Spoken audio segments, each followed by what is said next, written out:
At my engagement party, my father raised his glass. I expected him to say something about love, commitment, maybe even how proud he was. Instead, he looked me straight in the eye and said, "You'll never inherit a cent. You're not really mine." The room froze. The clinking of glasses stopped midair. Conversations trailed off mid-sentence. Even the DJ fumbled with the music, and the background melody faded into an awkward silence. I didn't blink. I didn't flinch. I didn't even lower my own champagne glass. I just smiled.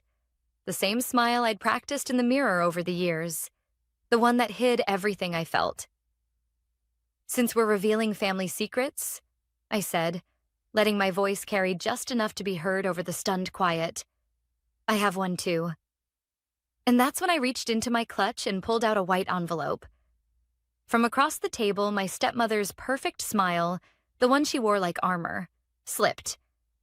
Her knuckles went white around the stem of her wine glass. Her eyes darted toward my father, then back to me, calculating, searching.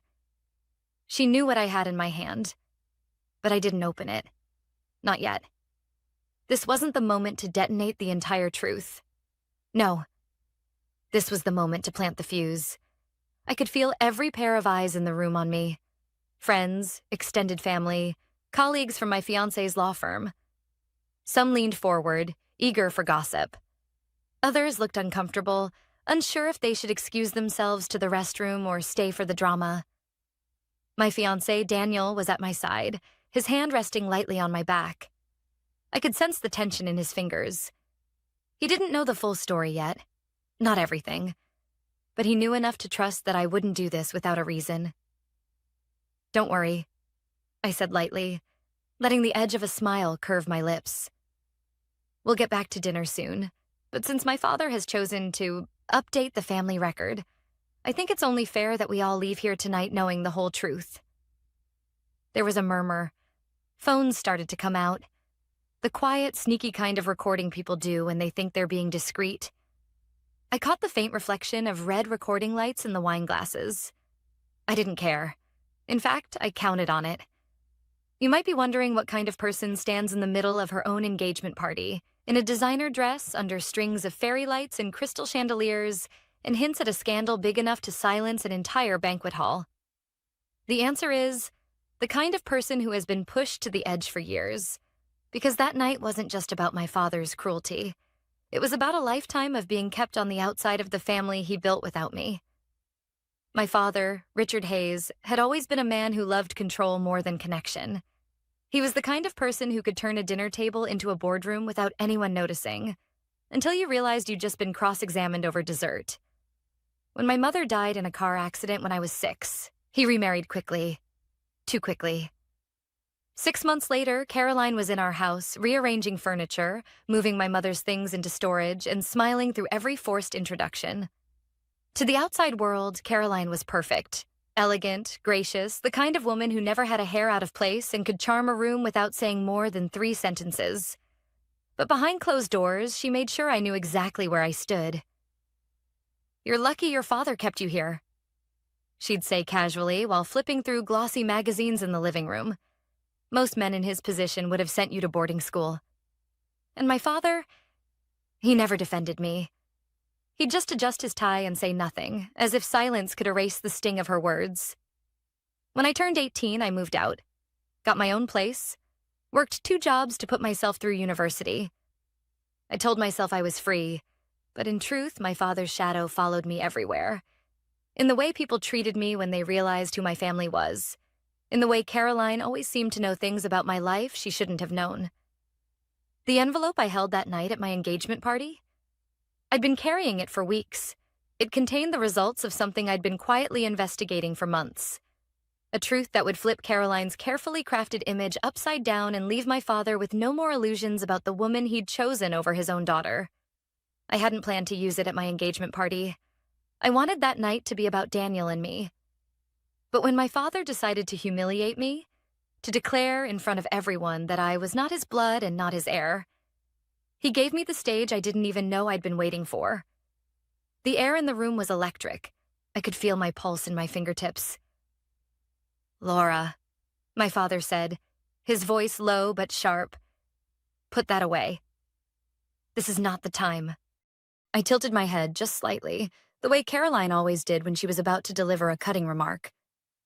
Oh, I think it's exactly the time. Gasps rippled across the room. Caroline's hand slipped from her wine glass to her lap where it clenched into a fist. I didn't open the envelope. Not yet. Instead, I slid it back into my clutch and smiled sweetly. Let's enjoy dinner, I said. We can talk more after dessert. And just like that, the tension shifted. People sat back down. Conversations resumed in low, uneasy murmurs, and the party continued. But every single person in that room knew one thing. Something was coming. And when it did, no one would leave unscathed. People always assume betrayals happen in one explosive moment, that a relationship shatters with a single argument or mistake. But in my family, it didn't happen that way. It started as a quiet erosion. When my mother was alive, our home was warm in ways you can't measure. She had this way of making even ordinary days feel special. Pancakes for dinner when it rained, handwritten notes in my lunchbox, music playing while we cleaned the house together. When she died in that car accident, it was like the color drained out of everything. My father, Richard, didn't cry at the funeral. He stood perfectly straight, jaw tight, shaking hands with people like it was a business meeting.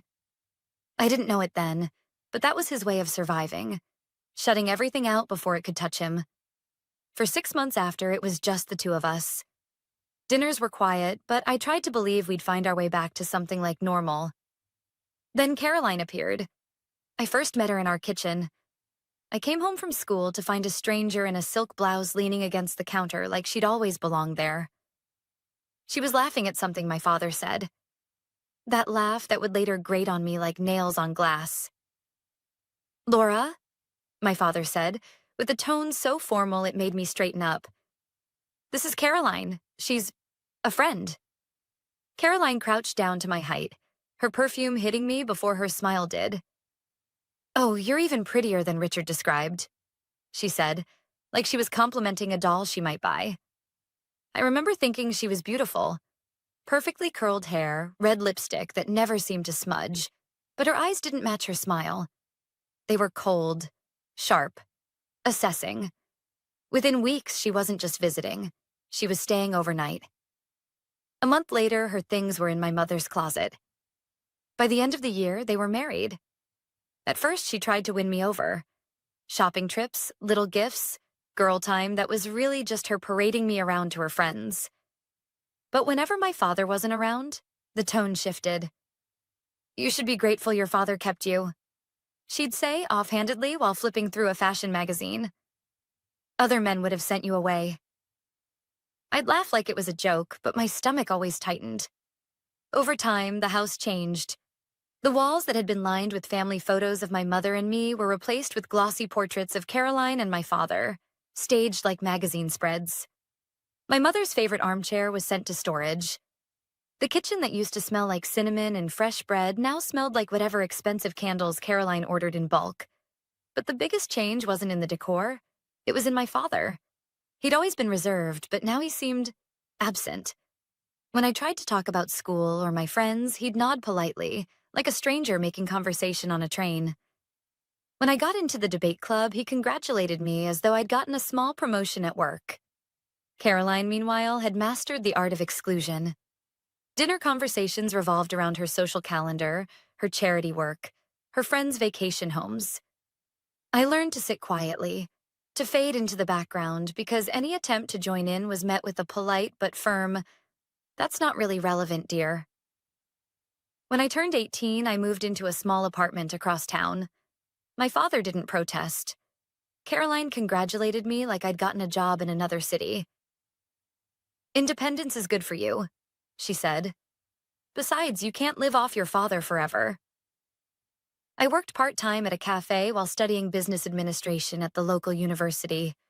I rarely saw them, except for holidays or the occasional formal dinner. Those dinners were always the same. Caroline playing hostess, my father making polite conversation, me counting the minutes until I could leave.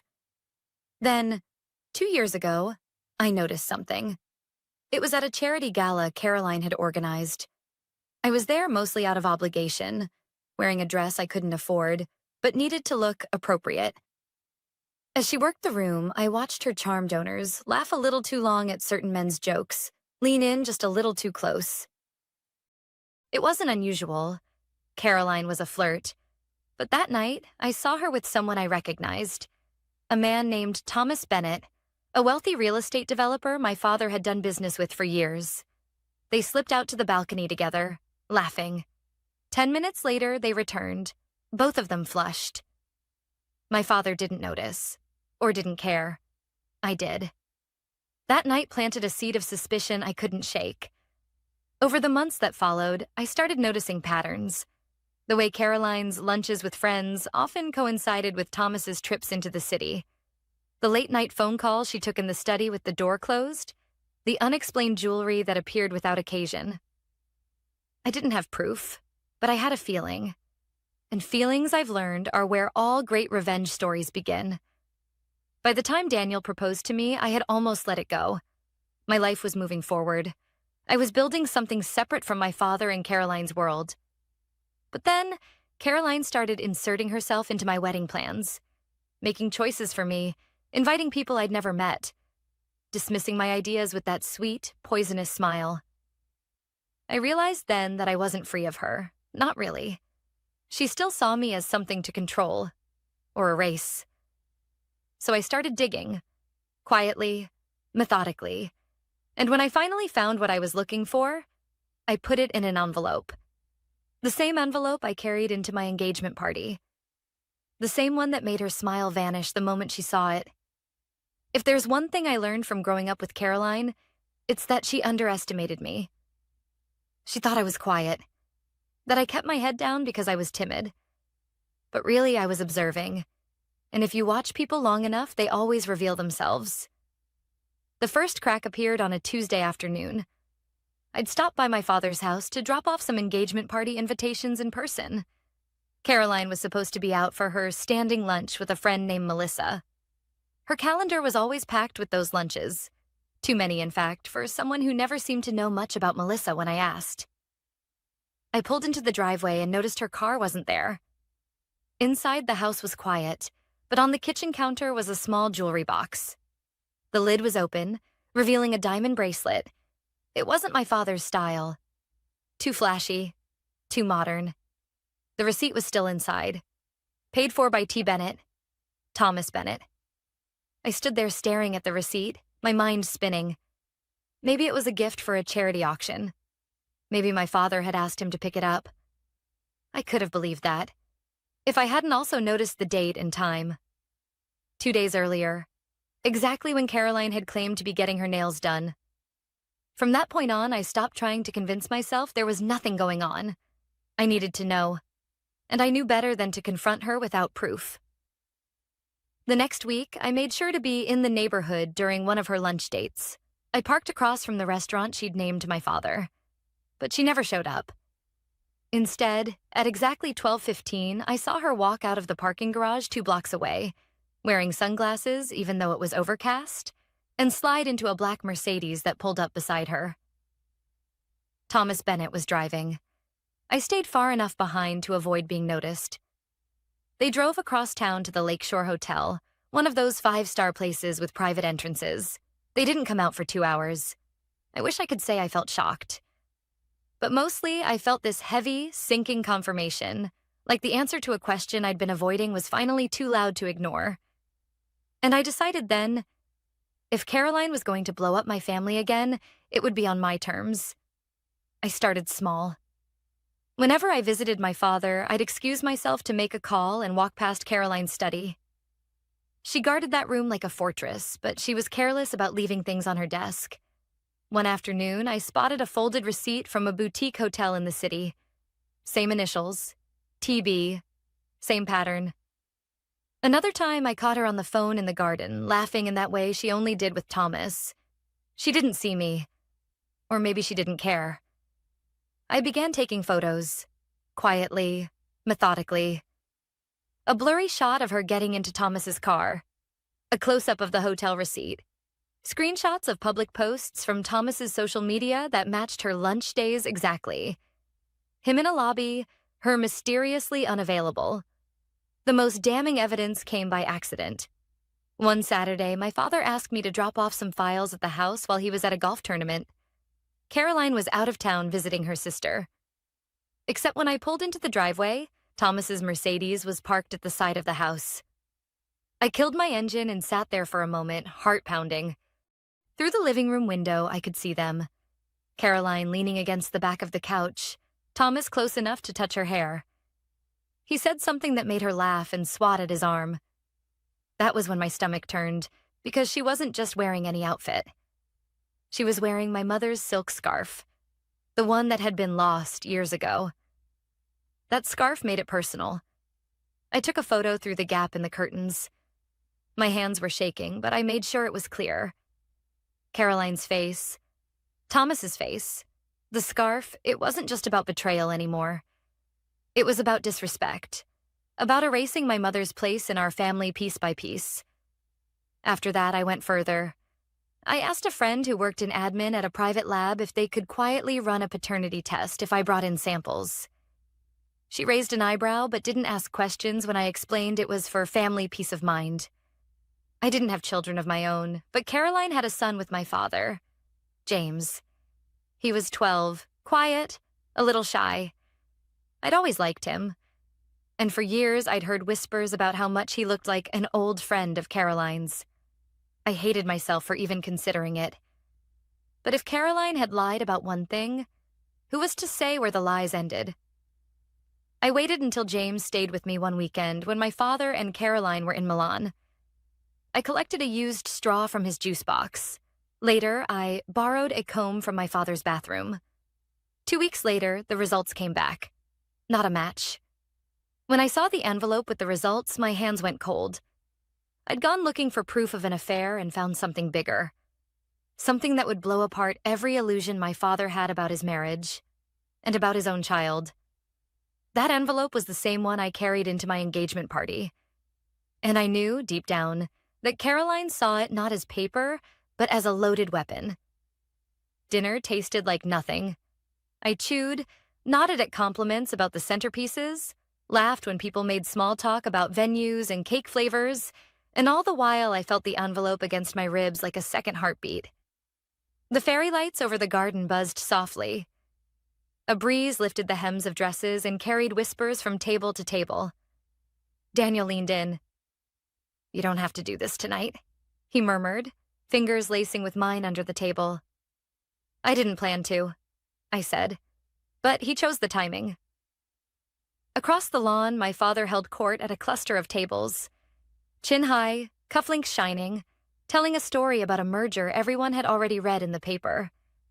Caroline stood half a step behind him, one hand on his shoulder, the other around a glass of Sauvignon Blanc she barely touched. She laughed at all the right moments. Her smile had recovered, but it never reached her eyes. Every few minutes, she flicked her gaze toward me, checking that the envelope was still real, that this wasn't a bluff I'd put away during the main course. The band switched from jazz to something slower. The servers cleared plates. Dessert, pistachio semi-freddo with raspberries, arrived like a peace offering I didn't accept. The DJ tapped the mic. "We'll open the floor for toasts in a few minutes. If anyone would like to—" "I would," I said, standing. My chair scraped lightly on the flagstone. Conversations dimmed, then softened into the expectant hush of an audience that senses a twist coming and can't stop watching. Daniel squeezed my hand once, then let go. "I'm here," he whispered. I crossed the lawn, the train of my dress whispering behind me. When I reached the mic, I didn't look at my father first. I looked at my guests. My friends, Daniel's colleagues, neighbors from my building, a handful of relatives who still used holiday cards to communicate. The people who knew pieces of me, but not the whole. "Thank you all for being here," I began steady. Tonight is supposed to be about love and beginnings, and it still is. But before we go any further, I need to correct the record. A ripple moved through the crowd. The fairy lights reflected as tiny constellations in the glasses. My father, I said, finally meeting Richard's eyes, announced earlier that I'm not really his and that I'll never inherit a cent. He chose a public setting to say something private. I won't match his cruelty, but I won't pretend it didn't happen. Caroline stepped forward a fraction, manicured fingers tightening on his shoulder. Laura, I'll be brief, I said, and the softness in my voice quieted the murmurs. First, biology doesn't make a family. Care does. Showing up does. Keeping promises does. My mother, Ava, did all of that. I am her daughter in every way that counts. I let that settle. A few heads nodded. Daniel's mother, my university friend Maya, even the florist who'd stayed to pack up later. Second, I continued, turning slightly toward Caroline. Since we're revealing family secrets, I want clarity, not spectacle. So I'll show this. I lifted the envelope. And then I'm asking you all for one thing. Kindness to a child who didn't choose any of this. Caroline's smile broke, like glass under pressure. I slid the documents out, not with a flourish, but with the practical movement of a person filing a report. These are hotel receipts and photographs, I said, placing the images on the cocktail table beside the mic, face down. They show repeated meetings between Caroline and Thomas Bennett over the last year, dates that align with times she told my father she was at lunches or salon appointments. There's also a gift receipt, bracelet, diamonds, purchased by Mr. Bennett and delivered to our home. I didn't lift the photos. I didn't need to. I don't need to describe the images. They speak. A hush fell so complete I could hear the paper settle. My father stared at the envelope as though it had grown teeth. And this, I said, lifting the second sheet, is a laboratory report. I obtained it because rumors had been used as weapons in my family for years, and I wanted truth. It is not a toy. It is not for social media. It says that my father is not the biological parent of Caroline's son. A single breath, pulled in by dozens of people at once, became a wind. I kept my voice level. James is 12.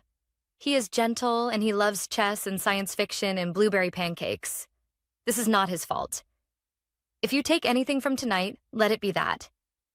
Do not punish a child for the lies of adults. From somewhere, a fork clinked against a plate. No one moved to pick it up. Caroline found her voice first. You had no right, she said, throat tight. This is a private matter. You violated... I protected myself, I said, from being erased, from being told again that I don't belong in the family my mother built. I didn't publish anything. I didn't send it to reporters. I came to the people whose trust has been traded like currency at this table for years and said, stop lying to each other. My father's jaw worked as if he were chewing gravel. Laura, he said, and I had to look at him then, because it was both my name and a question. When? When you chose Caroline's image over my reality, I said simply. When it became clear that the silence you called dignity had become complicity. He stared at the papers but didn't touch them. Behind him, two of his partners from the firm avoided each other's eyes.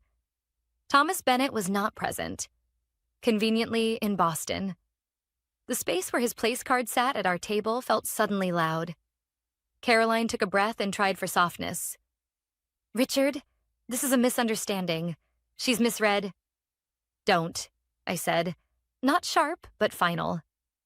Please don't make me recite dates and rooms and times in front of my friends and his colleagues and my grandmother's bridge partner. Don't make me name the scarf you wore while you stood in my mother's living room with someone who wasn't your husband. Caroline's face drained. Somewhere near the back, a woman whispered, "Oh," and then nothing else. I turned back to the mic, my hands steady now that the worst was said. I'm not here for money. Keep the trust. Keep the house. Keep the foundation and the board seats and the china. I'm here to draw a line between truth and performance. I am marrying a man who knows me. I intend to have a life where love is not a weapon and secrets are not currency. I looked at my father. You hurt me tonight.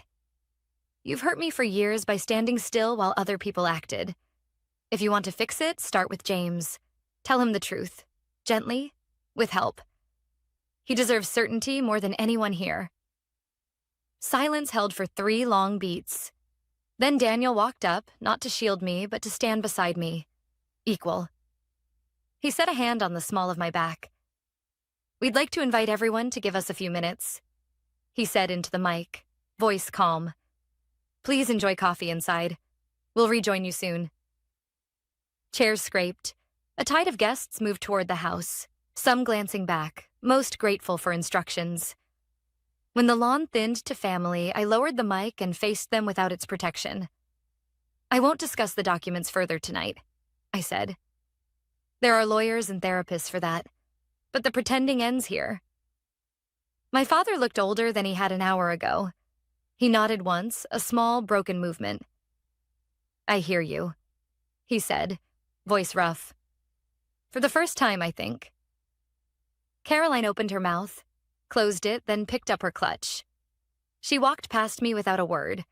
Her heels sounded like a metronome counting down a song that had finally ended. I exhaled. The fairy lights hummed. Somewhere inside, the band started playing again. Slower, kinder. Daniel's fingers threaded through mine. It's still our engagement party, he said softly. It is, I said, surprised to find I meant it. And it's the first honest one I've ever been to. I woke to the sound of my phone vibrating itself off the nightstand. For a second, I didn't know what day it was. Then my body remembered before my brain did. A knot low in my stomach, the taste of adrenaline that hadn't fully left. Missed calls. My father, twice. A text from Daniel already at the office.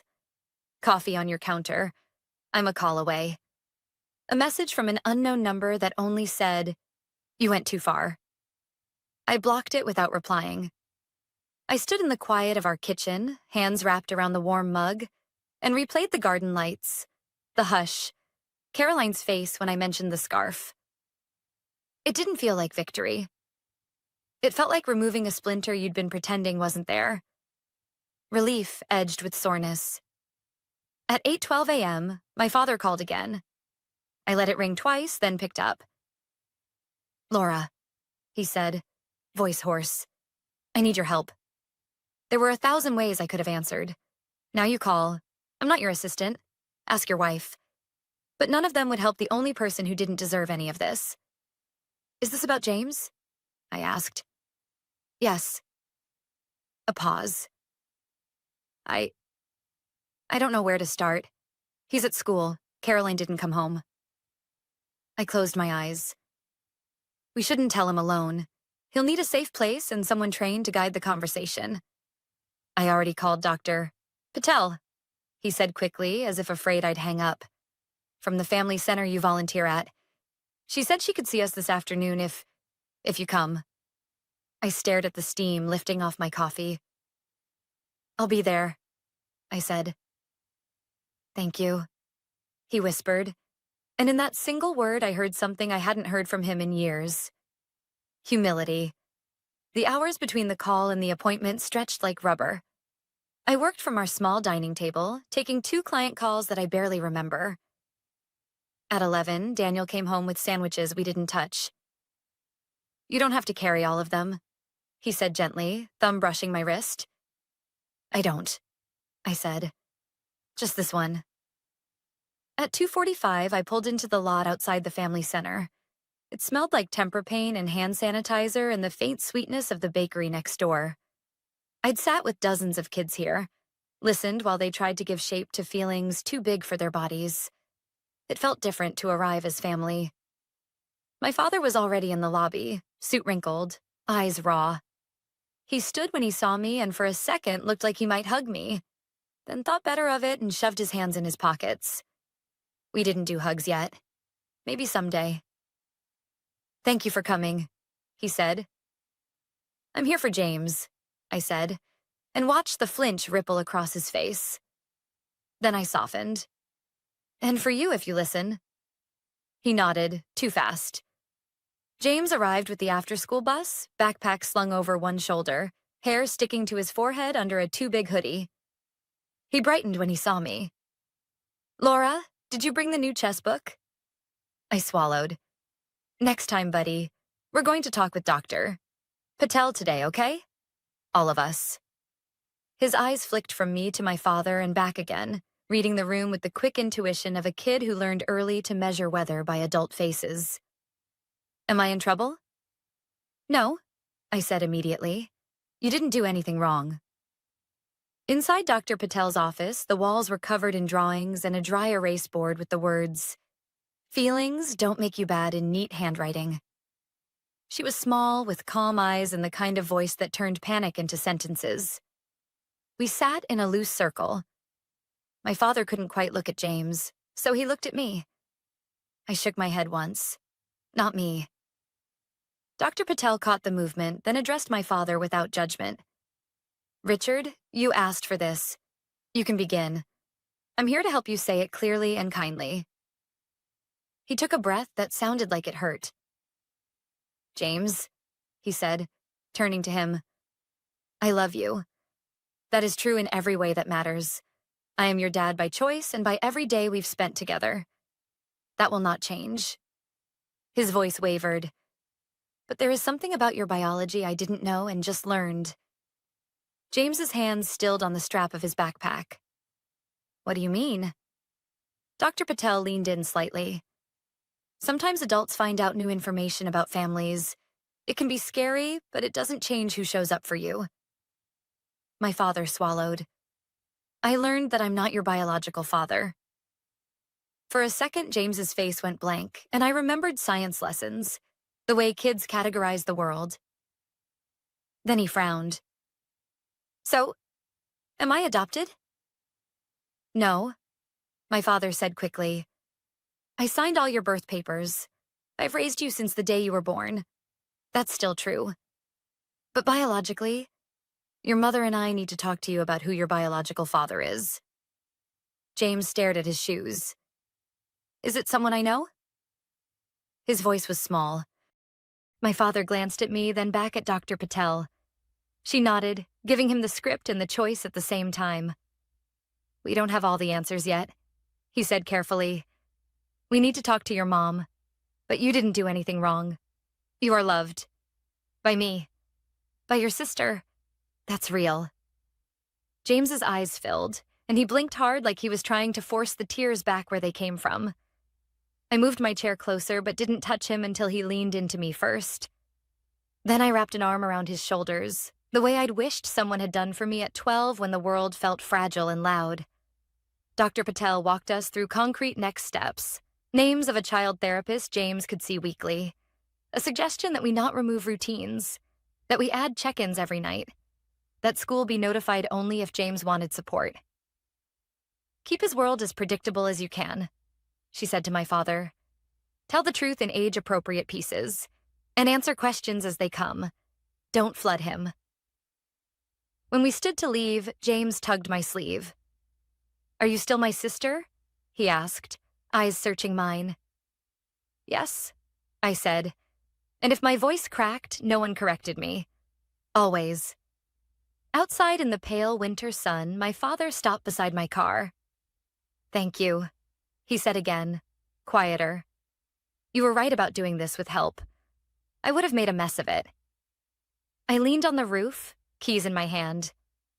"You can make a lot of mistakes and still be a good parent if you keep choosing the child," I said. "Keep doing that." He nodded, then winced. "Caroline called," he said. "From a hotel. She wants to talk privately. Her lawyer emailed too." Of course he did. Of course she did. "You need your own counsel," I said. "Someone who represents you, not the firm, not your pride." I hesitated. "And Dad?" "Don't let her blame you into silence. If you're tempted to protect her image, remember who pays the cost." He closed his eyes like the light hurt. "I won't." A beat. Can I call you after I speak with her?" The question was so simple and so new that I felt the sting behind my eyes before I could stop it. Yes, I said. Within reason. Boundaries aren't punishment. They're scaffolding. He almost smiled. You sound like your mother. I stared at him. Which one?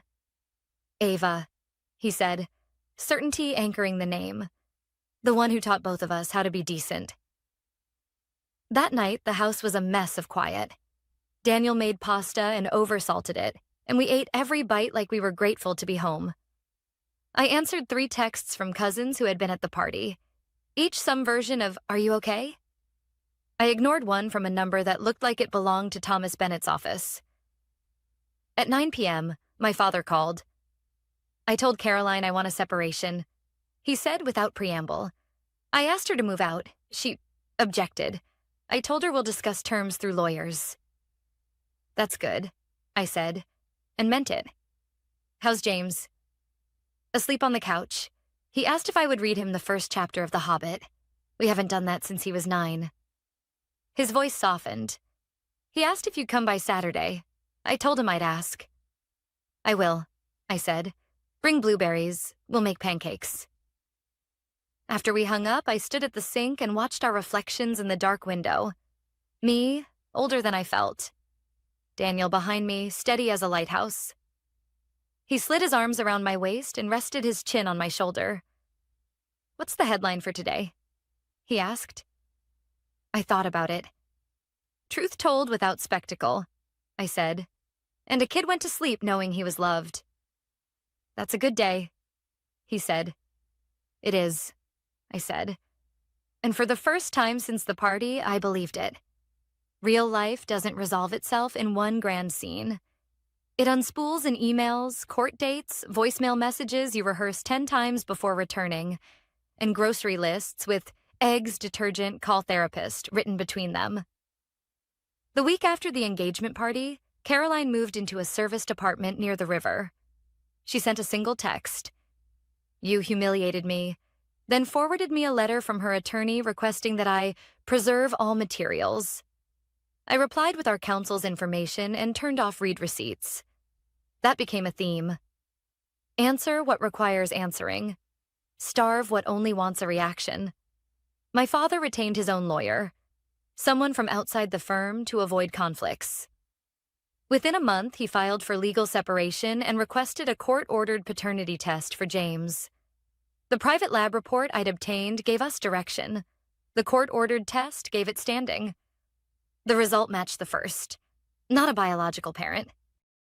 James's therapist suggested a careful plan for disclosure beyond what we'd already done.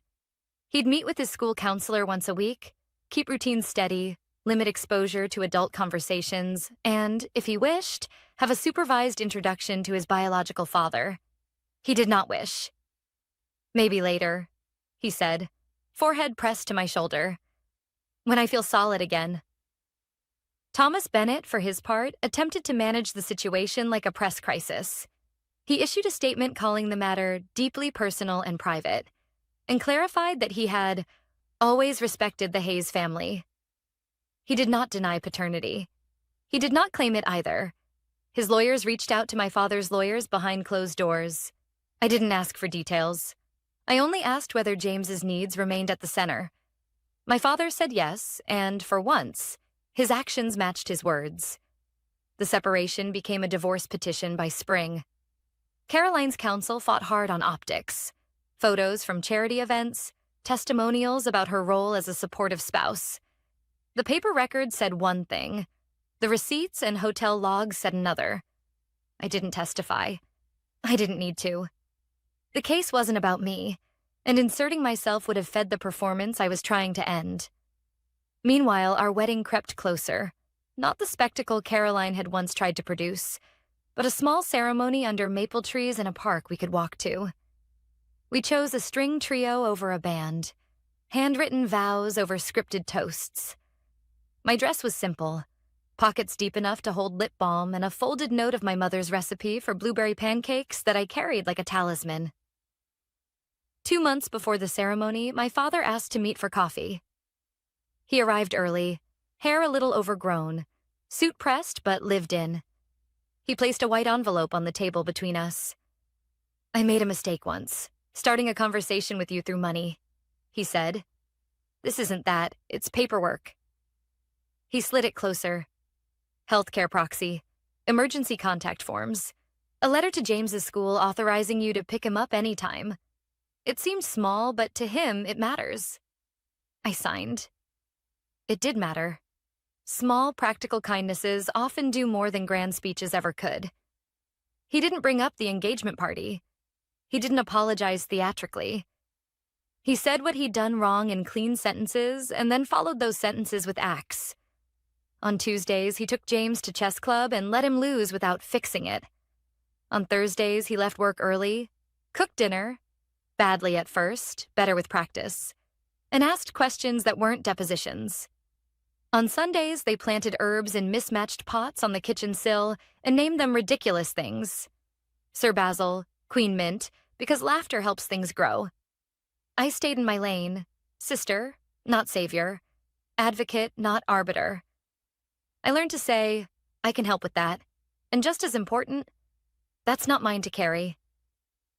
Boundaries stopped feeling like walls and started feeling like door frames, places you pass through with intention. Caroline requested unsupervised time with James. His therapist recommended a gradual schedule.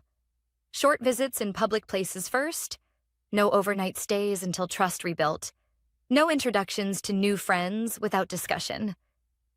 Caroline agreed on paper, but in practice she struggled. The first time she saw him, she brought gifts he didn't want and asked questions he couldn't answer. When he cried, she panicked, called him ungrateful, then cried too. Progress came later in smaller ways. A quiet hour at the library, a walk where she listened more than she spoke. A text afterwards that didn't ask for anything in return. Healing rarely looks like triumph. It looks like people trying again without demanding applause.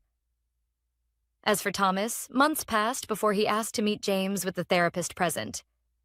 They sat in a room with soft chairs and a box of tissues, 3 people and a facilitator. James looked at his shoes and then at my father, who gave a small nod that meant you choose.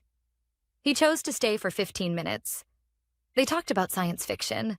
When time was up, James said he wasn't ready for more. Thomas, for once, didn't push. I marked that restraint as the first decent choice I'd seen him make. The divorce finalized in early summer. There was no dramatic courthouse scene, just an email with a PDF and a message from my father. It's done. The settlement was standard for our state: equitable division, spousal support for a period, a parenting plan anchored to James's schedule. My father offered to keep the house only if James wanted it. He did, mostly for the kitchen sill and the chessboard. Caroline kept her river apartment and most of the art she'd chosen. My mother's scarf came back in a box without a note. I didn't take it inside. I stood on our stoop and tied it to the maple that shades our building, a flag for something survived. On our wedding day, the sky threatened rain and then changed its mind.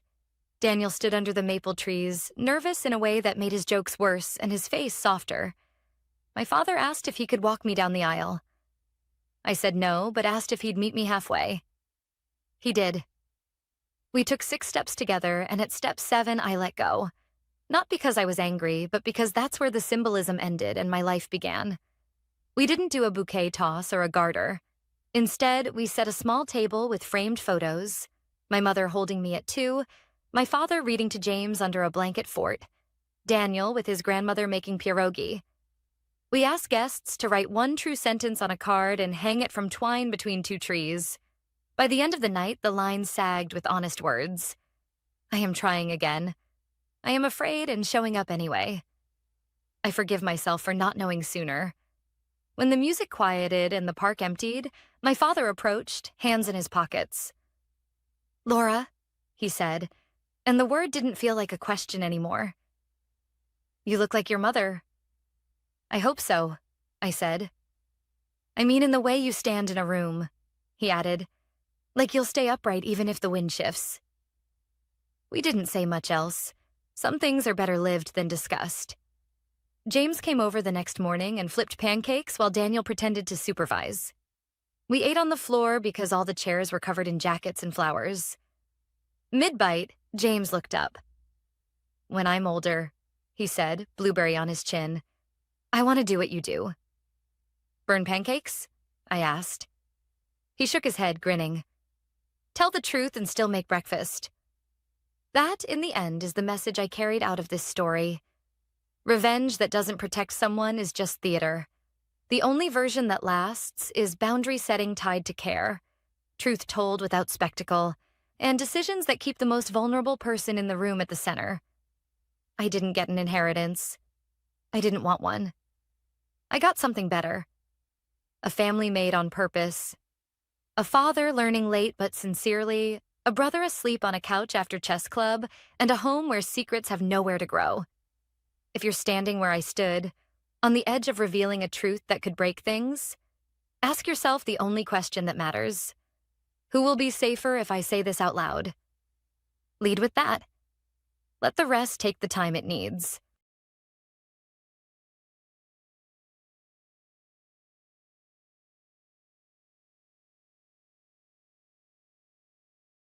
My name is Eva, and on February 3rd, I learned just how dangerous it can be when privilege meets arrogance, especially when the person holding both believes money is just a toy. It began like any other Tuesday morning. I was in the finance department by 7:15 a.m., the quiet hum of the office my favorite soundtrack before the chaos started. Coffee in hand, I was reviewing quarterly projections for our European expansion, a project I'd spent the past year building from scratch. Numbers were strong, clients were confident. For once, everything felt stable. That's when I heard the click of expensive heels on polished marble. I looked up to see her. Isabella Hartley, 27 years old, daughter of our CEO, special advisor to the board. The title was as meaningless as it sounded. She had no background in finance, no credentials, and no apparent understanding of how our company worked. But what she did have was influence. And that, in her mind, meant she could tell anyone what to do. Ava, she said sweetly, in that fake nice tone I'd learned to distrust. I need you to process a wire transfer. $250,000, urgent. Today. I set down my coffee. For what department? She flashed a smile. It's for a consulting firm I'm bringing in. They'll help us modernize operations. Her voice dripped with condescension on the word modernize, like my team was still doing the books on parchment. I glanced at the request form she slid across my desk. No vendor ID, no contract. Just a bank account number and the name of a firm I'd never heard of. I'll need documentation, I said evenly. Signed approval from the CFO, a vendor profile, and proof of services. She tilted her head, that practiced look of amusement barely hiding her irritation. Ava, I'm telling you to do it. My father knows. Just make it happen. I'd seen this game before. New consultants hired at her whim, invoices for work that never happened, and budgets blown on pet projects that vanished without results. But never at this scale. $250,000 was not petty cash. It was a red flag the size of a football field. I can't process undocumented transfers, I said, my tone calm but firm. Company policy. Her smile vanished. Do you know who I am?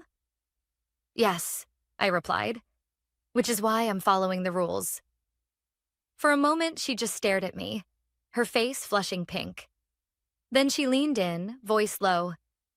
If you don't process that transfer, you won't have a desk to sit at tomorrow. My heart rate spiked, but I held her gaze. Then I guess tomorrow will be interesting. She straightened, collected her form, and walked out without another word. I knew, in my gut, this wasn't over. That night, I couldn't shake the conversation. Was the consulting firm just another overpriced vanity project? Or something worse? The finance world is full of shell companies and advisors that exist solely to move money quietly. I'd seen enough headlines to know how those stories end. Still, I told myself I'd done the right thing. If I lost my job over protecting the company from a fraudulent transaction, so be it. The next morning, my phone buzzed at 8:12 a.m., CEO's office. Ava, can you come in? The CEO's assistant didn't bother with pleasantries. When I stepped into Robert Hartley's office, Isabella was already there, perched on the arm of his leather chair like a cat that had just caught a bird. "Eva," Robert began, his voice clipped. "Effective immediately, your employment with Hartley International is terminated." My stomach lurched, but I kept my face neutral. "Reason?" He leaned back, avoiding my eyes. "Loss of trust. We'll arrange for your belongings to be sent to you. Security will escort you out." I glanced at Isabella. She was smirking. I thought of the clean, documented record I'd kept of every suspicious request over the past year. Not just hers, but her father's, too. Every transaction that didn't add up. Every deviation from compliance procedures. Every time they'd tried to bypass oversight. I nodded slowly. "Understood." And then I left. Calm, head high. Exactly 58 minutes later, as I was finishing a cappuccino at the cafe across the street, my phone lit up with a text from Jenna, our receptionist. "Police, 2 of them, just walked in." I stared at the screen, a strange mix of dread and vindication swirling in my chest. Whatever was about to happen, I knew one thing. The game had just changed. From my spot in the cafe, I could see straight through the glass lobby doors of Hartley International. 2 uniformed officers stood inside, one speaking to Jenna at the reception desk, the other scanning the ID badge scanner like he was assessing the place. My phone buzzed again. "Jenna, they're asking for Robert, and they have papers." I sat back in my chair, watching the scene unfold through the fogged-up window. Pedestrians walked past with takeaway coffees, completely unaware that inside that glass tower, something had just cracked open. Exactly 1 hour earlier, I'd been marched out of that same lobby, my keycard deactivated before I'd even reached the elevator.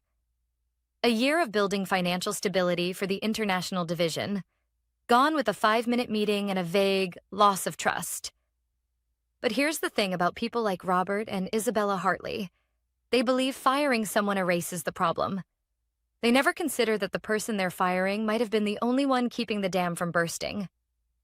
The first sign that the police weren't there for a casual chat came when Jenna stepped away from her desk, phone pressed to her ear, eyes wide. She mouthed something toward the glass. "It's bad." A few seconds later, Robert appeared from the elevator. Perfectly tailored suit, silver cufflinks, that trademark half-smile he used in investor meetings. But as soon as the taller officer handed him a manila envelope, the smile dropped. Isabella appeared next, her expression sharp, like she'd walked into a room ready to win an argument.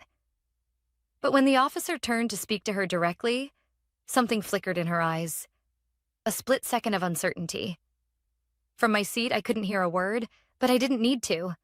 I'd seen enough interviews between law enforcement and executives to know the rhythm. Identification, explanation, request to speak privately. And then Robert made the first mistake of the day. He gestured toward the executive conference room, glass walls and all. If you're trying to hide panic, you don't choose a fishbowl. While they disappeared into the conference room, my mind rewound to the last 6 months. It had started with smaller requests. $5,000 to a creative strategist Isabella met at an art gala. $12,000 to cover event sponsorship for a charity she chaired, which somehow never appeared on the charity's ledger. Each time I'd filed them in a separate folder. Non-standard payment requests, with dates, amounts, and the exact wording of my refusals. By November, the numbers had grown. $40,000 for consultation on luxury branding, billed from a company whose website had been registered only 2 weeks earlier. A $78,000 performance bonus, wired to a marketing contractor whose contract had expired 3 months prior. And now, $250,000 to a consulting firm with no paperwork, no contract, and no history. The glass conference room door opened. The officers stepped out first, their faces neutral. Robert followed, no longer the unshakable CEO. His jaw was tight, eyes downcast. Isabella trailed behind, pale but composed. Too composed. That's when I knew she still thought she could talk her way out of it. My phone lit up again. "Jenna, they're asking for files, finance records, vendor payments, all of them." I didn't move. I wasn't ready to insert myself into this mess. Not yet. Instead, I pulled my laptop from my bag and opened the encrypted drive I'd kept for months. Every questionable payment request, every backdated invoice, every time Robert had CC'd Isabella instead of the CFO. And then there was the other folder, emails, external counsel. The one containing correspondence between Robert and a private law firm. I'd only seen fragments, but they were enough to suggest something serious. Possible misrepresentation to investors. At 10:46 a.m., the officers left with a thick stack of printed documents and a USB drive in an evidence bag. Robert didn't walk them out. Neither did Isabella. 10 minutes later, Jenna texted again. Jenna, board's here, emergency meeting. Emergency board meetings in the middle of a workday are never about good news.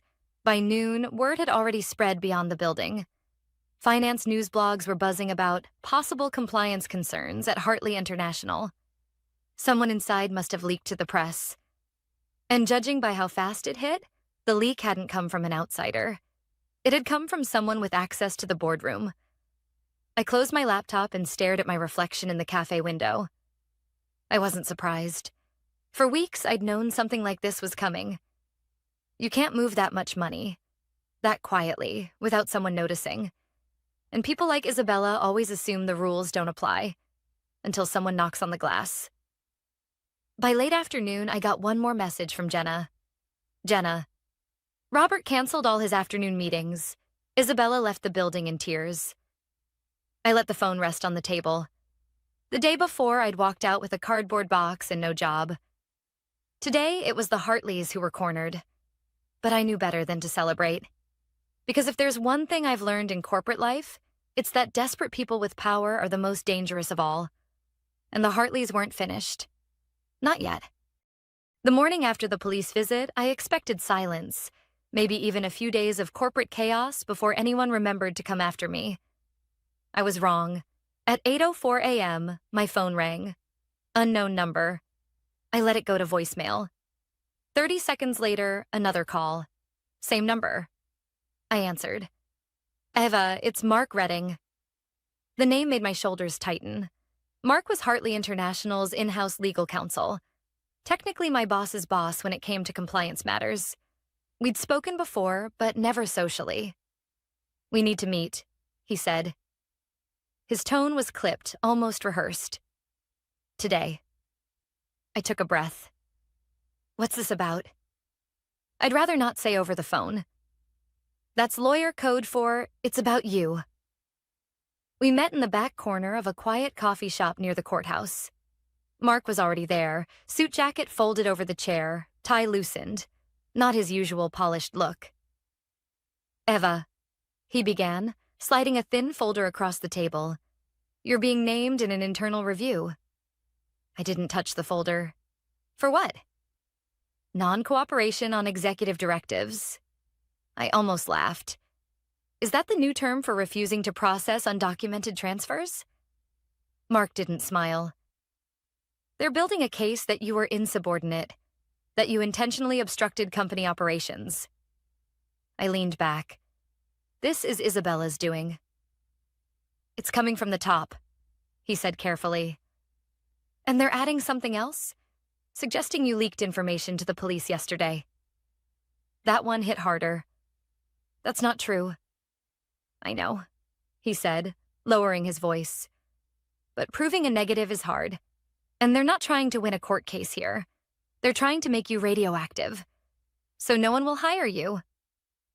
For a few seconds, I just stared at him, the hiss of the espresso machine filling the silence. This was exactly the kind of counterattack I'd feared. Not direct, not provable. Just enough to plant seeds of doubt in the right ears. What's my play here? I asked finally. Mark hesitated, then nodded toward the folder. Inside are copies of internal memos. You'll want to see who's CC'd on them. I opened it. 3 memos, all addressed to the board, all suggesting urgent review of my handling of financial requests, and each one, conveniently, leaving out the lack of documentation, the missing vendor records, the red flags I'd raised. Every memo was signed by Robert Hartley, and every single one CC'd the head of the board's audit committee. A man I knew from experience valued appearances above truth. "This is their opening move," Mark said. "If you respond emotionally, you play right into their narrative." "I'm not responding emotionally," I said. "I'm responding strategically." "Good," he said, standing, "because you're going to need allies." That afternoon, I made my first call to someone I hadn't spoken to in months. Daniel Price, a former senior auditor who'd left Hartley International quietly after budget cuts 2 years ago. In reality, Daniel had left because he'd clashed with Robert over creative accounting practices. When I told him about the memos, he didn't sound surprised. "They're laying groundwork," he said. "Same thing they did with me. File half-true reports, let them sit in the record, then when the moment comes, they say, 'See? We warned you.'" "Did you fight it?" "I didn't have the stomach for it," Daniel admitted. "But you're different. You've got documentation." By early evening, I had calls scheduled with 2 more people who'd left under suspicious circumstances. One from compliance, one from procurement. Both had stories that mirrored mine. Questionable directives, pushback, sudden termination. Patterns the board couldn't ignore, if presented the right way. But I also knew I had to move carefully. If Robert or Isabella caught wind that I was building a coalition, they'd double down on the smear campaign. At 9:15 p.m., my phone buzzed with a message from Jenna. "HR's drafting an official statement about your termination. They're saying you violated confidentiality." That one made my jaw clench. Confidentiality is the golden bullet in corporate disputes. Vague enough to mean anything, serious enough to scare away future employers. I typed back quickly. "Me. If they release that statement, I'll respond. Publicly." Her reply came fast. "They're betting you won't." I stared at the screen for a long moment. They were right, at least for now. If I went public too soon, it would look like retaliation. But if I waited too long, the narrative would harden. By midnight, I'd decided on my next move. I wasn't going to fight this in the press. Not yet. I was going to fight it in the boardroom. Because while Robert and Isabella were busy trying to bury me under memos and rumors, they'd forgotten one important fact. The same files that could clear my name could also bury them. And I had all of them. 2 days after my meeting with Mark, I was ready to make my move. Not a grand, cinematic reveal. That's not how real corporate takedowns happen. No, the most effective blows land quietly, in places where the target doesn't realize they're bleeding until it's too late. I started with Marta Klein, the head of compliance at Hartley International. Marta had a reputation for being meticulous, but she also had a survival instinct. She knew when to distance herself from trouble. If I could get her to even look at my files, I knew the chain reaction would begin. I called her personal number. "Marta, it's Eva." A pause. "I heard about what happened. You okay?" "I'm fine," I said. "But you won't be if you keep ignoring the payments Robert's been authorizing through Isabella." Silence. Then carefully, "I don't know what you mean." "You do," I said. "Check your internal vendor ledger for transfers over $25,000 in the last 12 months. Cross-reference with active contracts. And when you do, you'll find one name repeated. The consulting firm Isabella wanted me to pay." I could almost hear her brain moving. "Why are you telling me this?" "Because if you don't get ahead of it, you'll be the one holding the bag when the auditors come." Another long pause. "Email me what you have." "No email," I said firmly. "Meet me off-site." We met the next afternoon at a small wine bar tucked into a side street, the kind of place you could talk for an hour without seeing a single colleague walk by. I slid a flash drive across the table. Marta plugged it into her laptop and began scrolling. Payment requests with no contracts.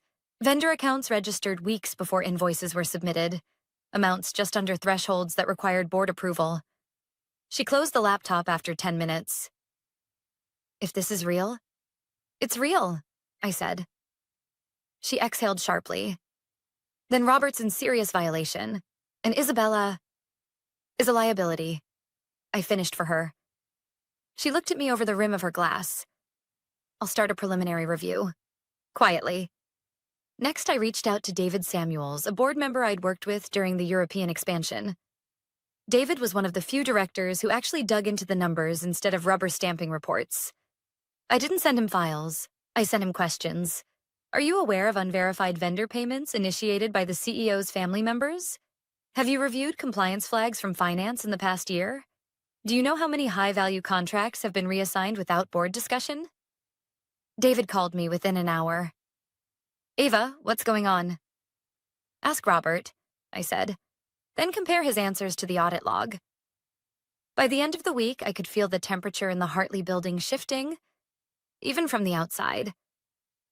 Jenna told me that Marta had been camped out in the compliance office, pulling records with a locked door. 2 board members had requested clarification on recent expenditures, and Isabella had gone uncharacteristically quiet. But Robert wasn't sitting still. On Friday afternoon, Jenna texted, Jenna, Robert's been in HR all day. Looks tense. That was never good. HR meetings in tense times meant 2 things: settlements or scapegoats. Sure enough, on Monday morning, I got a call from an unfamiliar number. It was Allison Pierce, an employment attorney. Ava, she began, I've been retained to discuss a potential resolution to your termination. I knew what that meant. Hush money. A settlement with a non-disclosure clause so ironclad that even mentioning its existence could cost me everything. Allison, I said, unless that resolution includes a public correction of their statements about me, I'm not interested. That won't be possible, she replied smoothly. Then neither is this conversation. By Tuesday, the pressure inside the company was starting to boil. Marta called me from her car, voice low. I don't know what you set in motion, but the board's finance subcommittee is convening tomorrow. They've pulled every transaction over $10,000 from the last 2 years. Robert's not happy. Good, I said. He shouldn't be.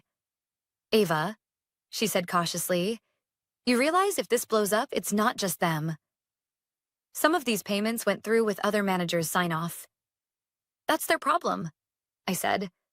I refuse to be part of it. That's the difference. That night, I sat at my kitchen table reviewing my own notes. It struck me that I wasn't just trying to clear my name anymore. Somewhere along the way, this had become about cleaning out an infection the company had been living with for years. It was also when I realized something else.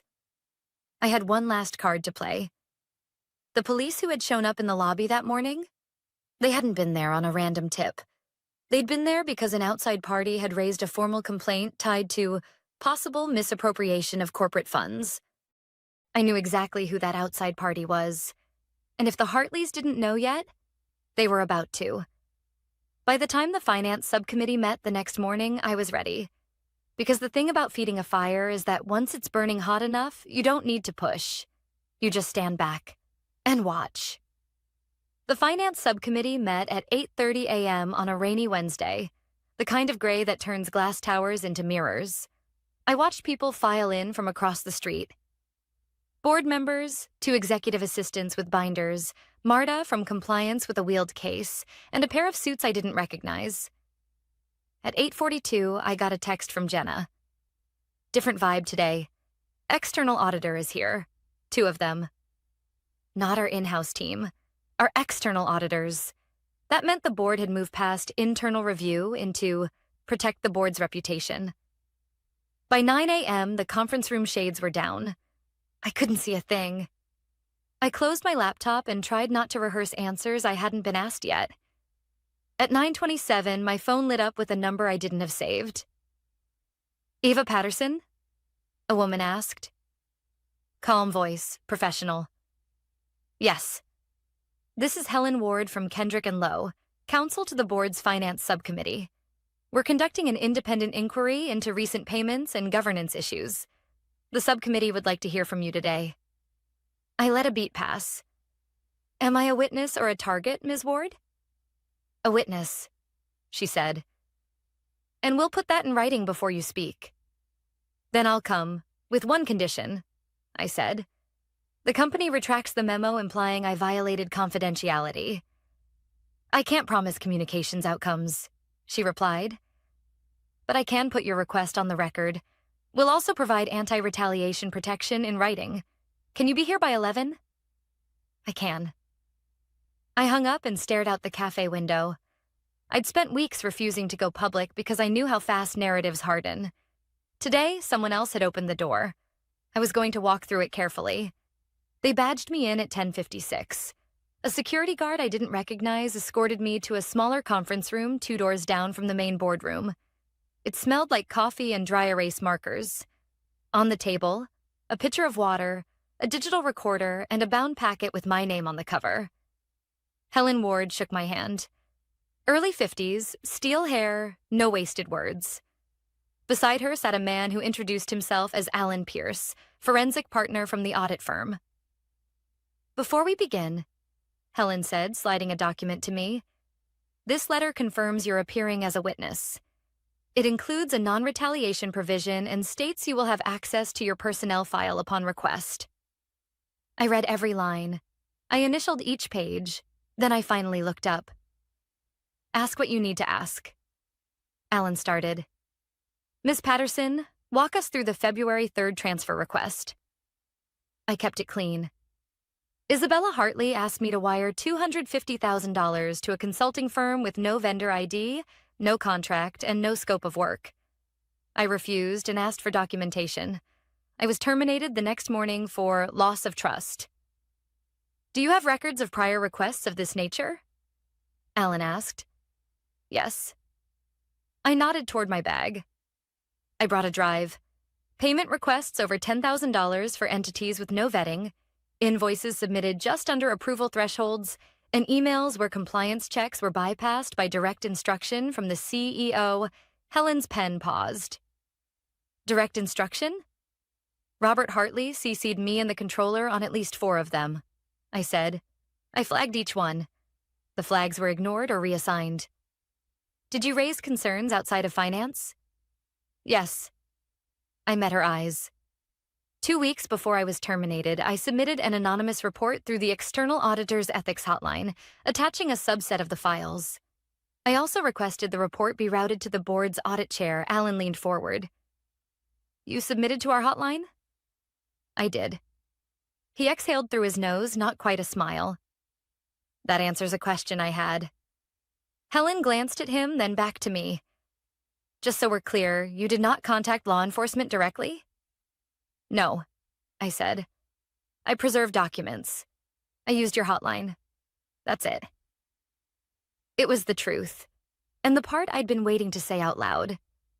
The police who appeared in reception hadn't been summoned by me. They were there because an external process had tripped into motion, one that didn't need my name attached to it. Alan set his notepad down. Ms. Patterson, our preliminary review found multiple payments to a cluster of entities with common beneficial ownership, incorporated through a formation service in Delaware within a 30-day window. One of those entities matches the one you were asked to pay. Who owns them? I asked. We're still tracing, he said. But there's a nominee director connected to a family office that does work for the Hartleys.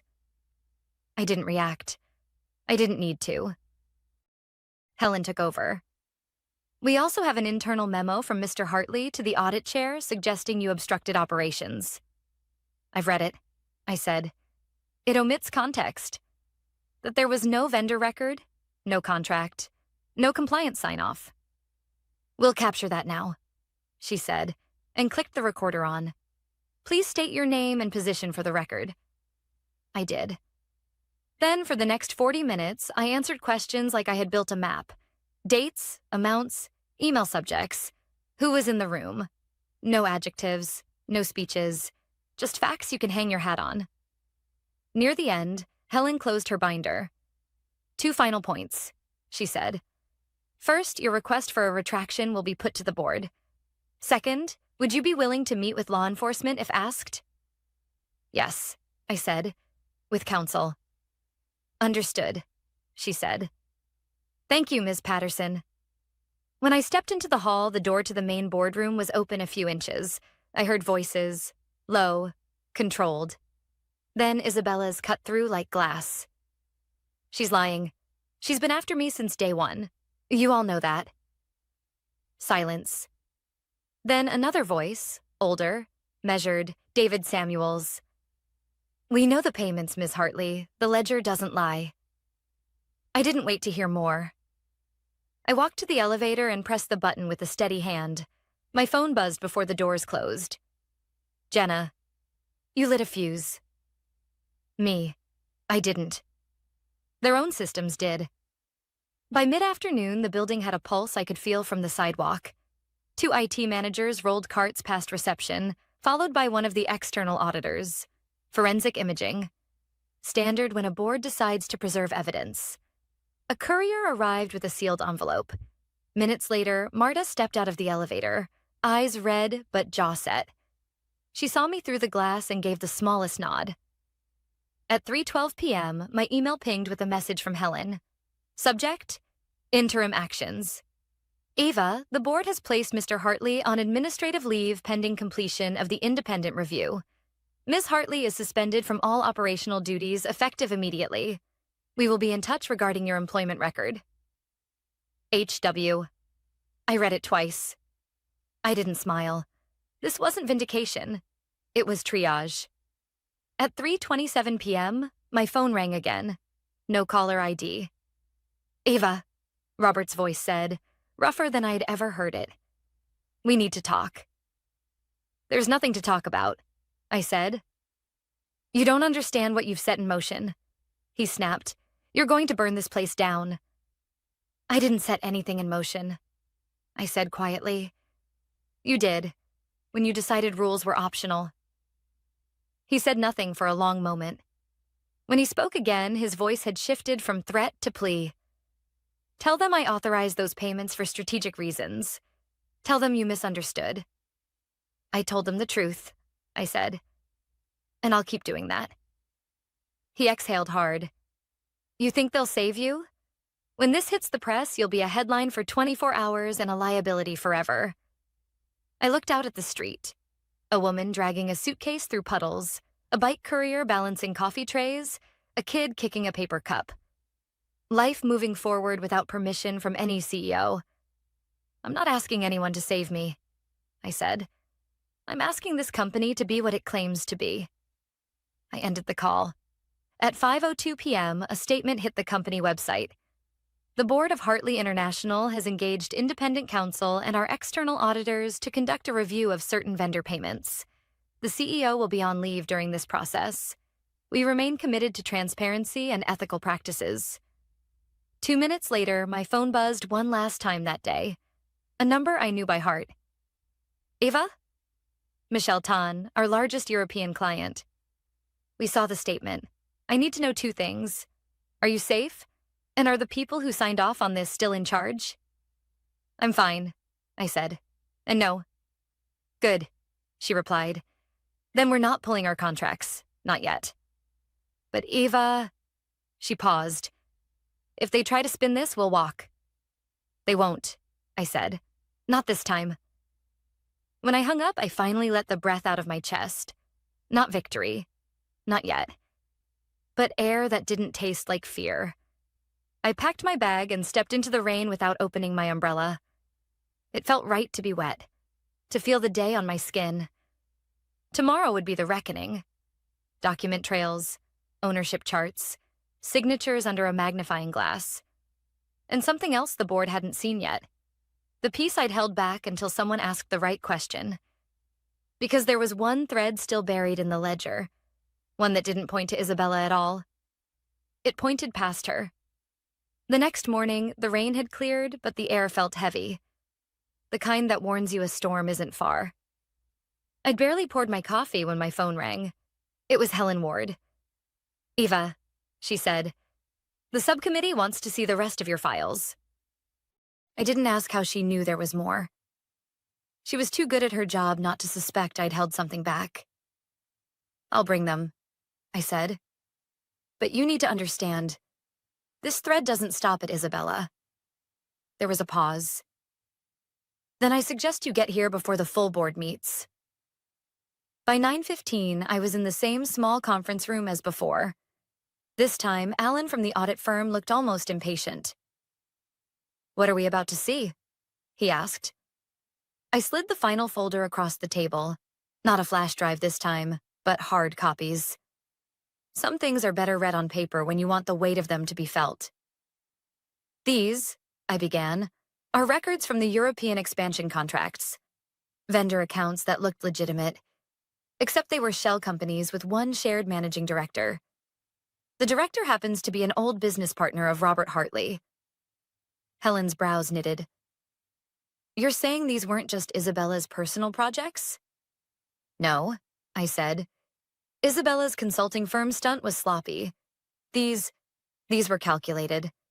Payments routed through a network of companies, billed as overseas compliance or cultural liaison services. Total over 18 months, $3.4 million. Alan flipped through the invoices, his pen tapping the table. "And the services were never rendered?" I shook my head. I cross-checked every claimed deliverable. Not one document, not one report, not one meeting log exists. Helen leaned back. "Do you have proof Robert knew these were his associates' companies?" "Yes," I said, sliding over the last page. "An internal email where Robert tells the procurement manager to process through the Dublin vendor. They're trusted.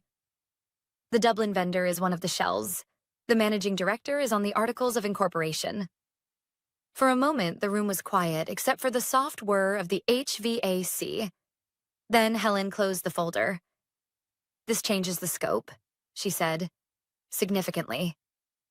Alan nodded. "We'll need to confront him with this. Today." Helen looked at me. "Would you be willing to be in the room?" I thought about it for a beat.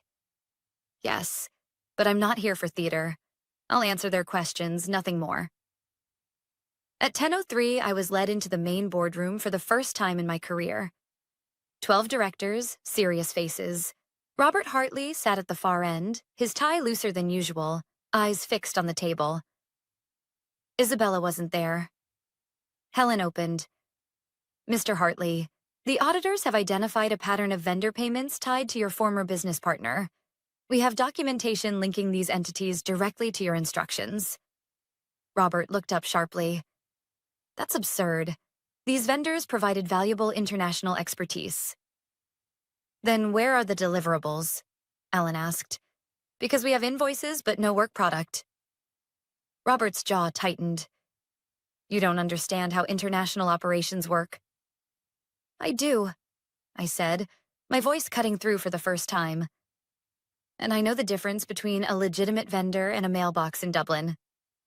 His head snapped toward me. "You..." Helen raised a hand. "Eva is here as a factual witness. She provided records showing there was no vetting process, no compliance checks, and no deliverables. Do you dispute that?" Robert didn't answer. The chairman of the board leaned forward. "Robert, the amounts involved, the lack of documentation, and the personal connection to these entities, this is a breach of your fiduciary duty. Combined with the matter involving your daughter, the board has no choice." He turned to Helen. "Draft the resolution." Robert finally spoke, voice low. "You'll regret this, all of you." But the fight had gone from his eyes. By 11:20, the decision was unanimous. Robert Hartley was removed as CEO, effective immediately. Isabella's suspension became a termination. The statement would go public that afternoon. Helen walked me back to the small conference room. "Ava, the board has also agreed to fully clear your record, including a public acknowledgement that your termination was unfounded." I nodded. "Thank you." "You should also know," she added, "several directors have expressed interest in you returning in a senior capacity." "I'll think about it," I said. And I meant it. I'd spent weeks fighting for my name, not for a title.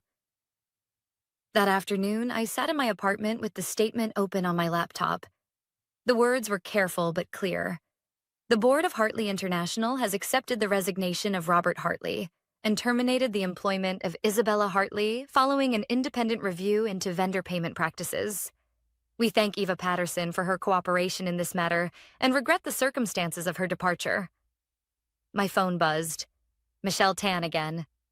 So, she said, is the place safe to do business with now?